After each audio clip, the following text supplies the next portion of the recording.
السلام عليكم، مرحبا بكم. كنتمنى الفيديو ديالي يلقاكم بخير وعلى خير.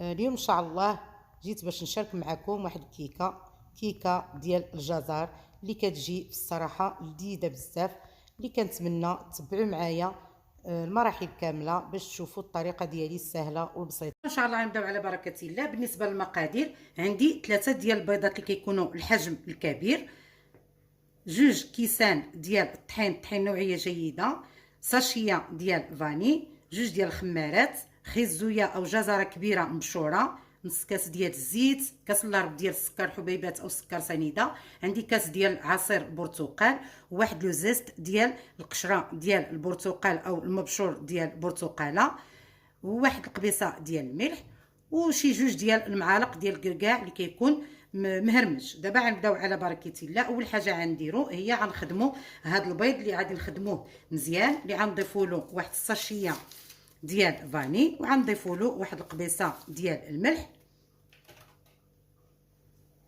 دائما الملح تيقاد لنا داك الحلاوه ديال الكيكه. كنعدلوا بها هاد الحلاوه وكنضيفوا هاد كاس الربع اللي قلنا ديال السكر حبيبات. هنا غنحاولوا نخدموا هاد البيض مع السكر حبيبات. من بعد ما خلطنا هاد البيض مزيان، هانتوما كتشوفوا حتى كيتغير اللون ديالو. هنا غنحاولوا نقسموا هاد نص كاس ديال الزيت، نقسموه على زوج، لان حتى هاد الطريقه هادي بها باش كتجي الكيكه زوينه. كنستمروا هكا حتى كنحصلوا على هذا الخليط اللي كيكون مغير اللون ديالو. كذلك هذا الكاس ديال التشين او كاس ديال البرتقال، هاد الزليفه اللي قلنا ديال مبشور ديال الجزر، ونضيفوا كذلك هاد المبشور ديال البرتقال لان كيتواتى بزاف مع الجزر. كذلك غنحركوا هاد المقادير اللي ضفنا. غنضيف هاد شويه ديال الكركاع او شويه ديال الكوز اللي راه حنايا مهرمشينو، هذا اختياري لان كيتواتى مزيان مع هاد الكيكه هادي ديال الجزر. جوج كيسان ديال الطحين، دائما الطحين اللي كيكون مغربل اللي كيكون كذلك نوعيه جيده. وغنضيفوا هاد جوج ديال الخمارات من فئه 8 غرام يعني 16 غرام، هذه هي الاولى. وغنضيفوا الثانيه كذلك. كنتمنى تجربوا هاد الكيكه، وما تنساونيش ان شاء الله من الاشتراك في القناه. اللي اول خطره كيشوف القناه ديالي كنتمنى يعجبوه هاد الفيديو ديالي ويشارك معايا ان شاء الله في القناه ويدير لي لايك باش يوصلوا كل جديد. صافي. وكنحركوا هاد المقادير ديال الطحين مع الخماره، دائما نحركوا باش ما كيبقى لناش الطحين من التحت. صدقوني هاد الكيكه راه بصراحه كتجي لذيذه بزاف. حاولوا ما ديروهاش قاصحه. دائما الكيكه ملي كتكتب لنا رقم 8 صافي كنعرفوا ان الكيكه هذاك هو القوام اللي راحنا محتاجين له. حتى هذا اللون اللي كيعطينا الجزر بصراحه اللون اللي كيكون زوين بزاف. كنتمنى حتى نتوما تجربوا هذه الطريقه ديال الكيكه بالجزر مع البرتقال، راه كتجي في الصراحه غزاله، كتجي لذيذه.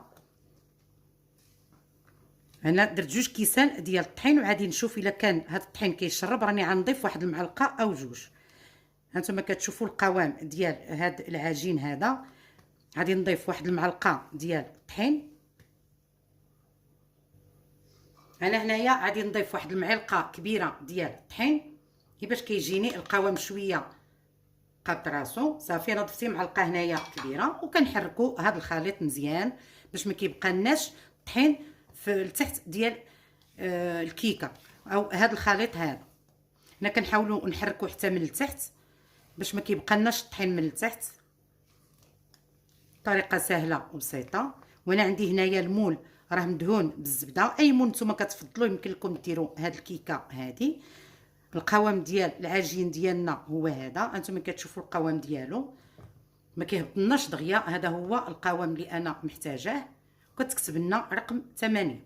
وكنخوي هاد الكيكه ديالنا اللي في الصراحه القوام ديالها هو هذا اللي كنحتاجو. دائما طلعوا شويه يديكم باش كتحيد لنا داك الهواء اللي كيكون في قلب هاد العجين هذا.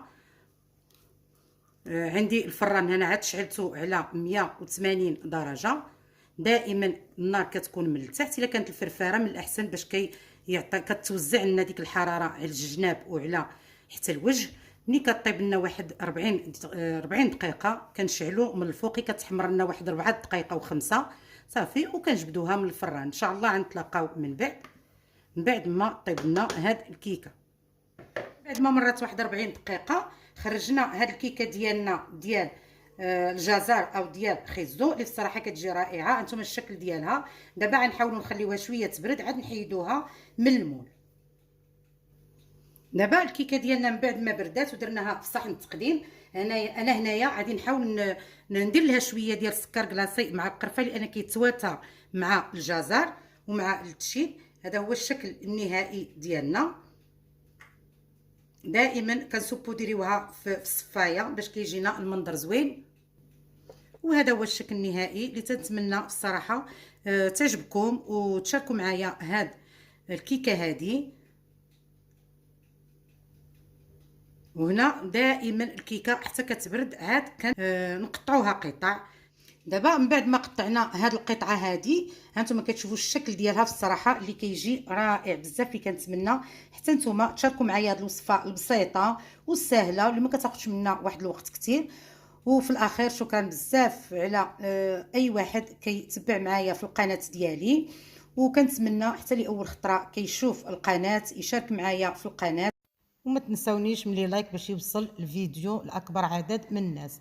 وشكرا بزاف، وكنتمنى نتلاقاو ان شاء الله في وصفه اخرى دائما في الوصفات الاقتصاديه والوصفات السهله. والى اللقاء في فيديو اخر.